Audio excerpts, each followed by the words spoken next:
নমস্কার বন্ধুরা, বাংলা রান্নাঘর মঞ্জুষে আপনাদের সবাইকে স্বাগত। আজ আমি চমৎকার স্বাদের ঝিঙে আলু পোস্ত রান্না করব।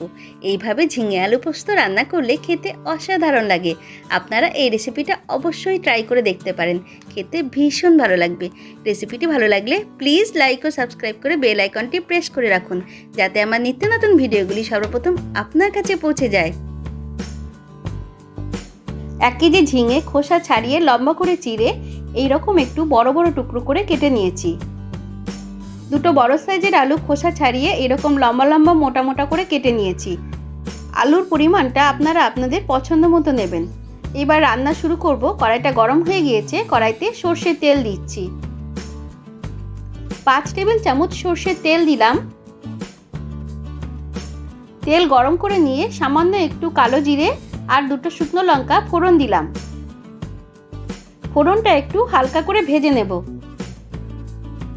ফোড়ন ভাজা হয়ে গিয়েছে, ফোড়ন ভাজার সুন্দর একটা গন্ধ বেরিয়েছে। এবার আলুর টুকরোগুলোকে ভেজে নিচ্ছি। হাই ফ্লেমে আলুর টুকরোগুলোকে 5 মিনিট ভেজে নেব। আলু ভাজতে ভাজতে আমি 5 টেবিল চামচ পোস্ত বেটে নিচ্ছি। শুকনো শুকনো বেটে নিয়েছি। এবার স্বাদ মতো কয়েকটা কাঁচা লঙ্কা আর পরিমাণ মতো 2-3 টেবিল চামচ জল দিয়ে একটা মাঝারি ধরনের পেস্ট তৈরি করে নেব। আলু 5 মিনিট ভেজে নিয়েছি। এর মধ্যে ঝিঙের টুকরোগুলো দিয়ে দিলাম। মিডিয়াম ফ্লেমে ঝিঙেটাকেও ভালো করে নাড়াচাড়া করে 2 মিনিট ভেজে নেব।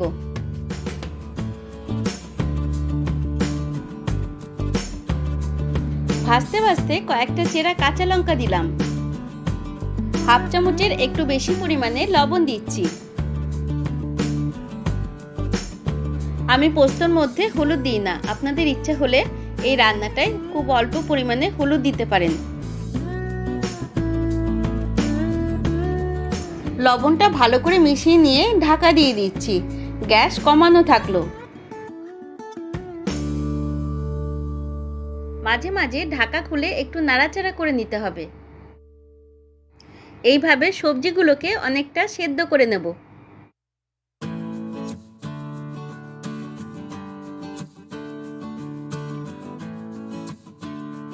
7-8 মিনিট সবজিটা রান্না করে নিয়ে এর মধ্যে সামান্য একটু লঙ্কার গুঁড়ো দিলাম। লঙ্কার গুঁড়ো অপশনাল।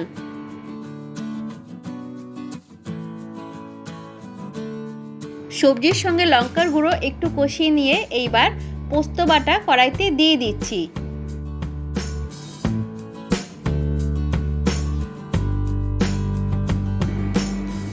হাই ফ্লেমে পোস্ত বাটা সবজির সঙ্গে খুব ভালো করে কষে নিচ্ছি।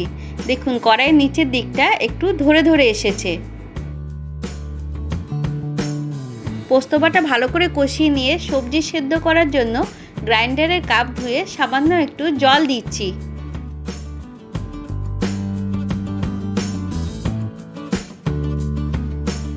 স্বাদ মতো আরও একটু লবণ দিলাম। এই রান্নাটায় আমি অনেকটা পরিমাণে ঝাল দিয়েছি।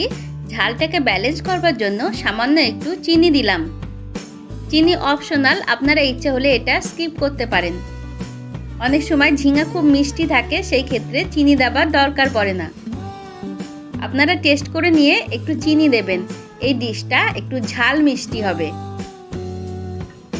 সামান্য একটু কাঁচা সর্ষের তেল দিচ্ছি। পোস্ত রান্নায় সামান্য একটু কাঁচা সর্ষের তেল দিলে টেস্ট অনেক গুণ বেড়ে যায়। এইবার ঢাকা দিয়ে কম আঁচে সবজিগুলোকে ঠিকমতো সেদ্ধ করে নেব। পোস্তর সাথে সবজিটাকে 2 মিনিট রান্না করে নিয়েছি। পোস্ত দেওয়ার পর খুব বেশি তরকারি কুক করতে নেই, তাহলে পোস্তের ফ্লেভারটা অনেক কমে যায়। সব সবজিগুলো ভালো করে সেদ্ধ হয়ে গিয়েছে। আপনারা চাইলে তরকারিটা এরকম একটু জুসি রাখতে পারেন, কিংবা একটু শুকনো শুকনো করে নিতে পারেন। দুটোই খেতে খুব ভালো লাগবে। আমি এই ডিশটাকে আমার পছন্দ মতো একটু শুকনো শুকনো করে নিয়েছি। পোস্ত রান্না হয়ে গিয়েছে, আমি গ্যাস বন্ধ করে দিলাম।